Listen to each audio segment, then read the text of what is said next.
ദൈവനാമത്തിന് മഹത്വമുണ്ടാകട്ടെ. ഭക്താശനാകാതെ എപ്പോഴും പ്രാർത്ഥിക്കണം. ലൂക്ക 18-ാം അധ്യായം 1-ാം തിരുവചനം. എപ്പോഴും പ്രാർത്ഥിക്കണം എന്നുള്ളതിന്റെ ഒരു ഉപമ യേശു നമ്മളോട് പറയാണ്. ഒരു ന്യായാധിപൻ ഉണ്ടായിരുന്നു, അവിടെ ഒരു വിധവയും ഉണ്ടായിരുന്നു.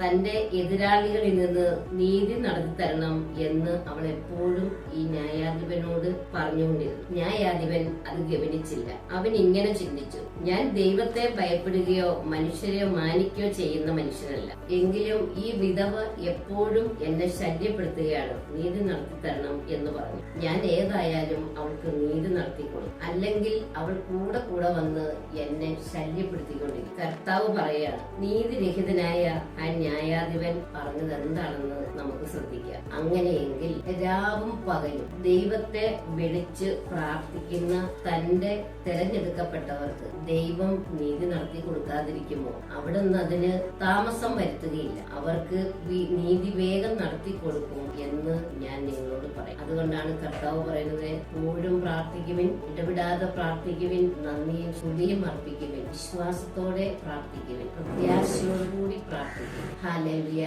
ആമേൻ.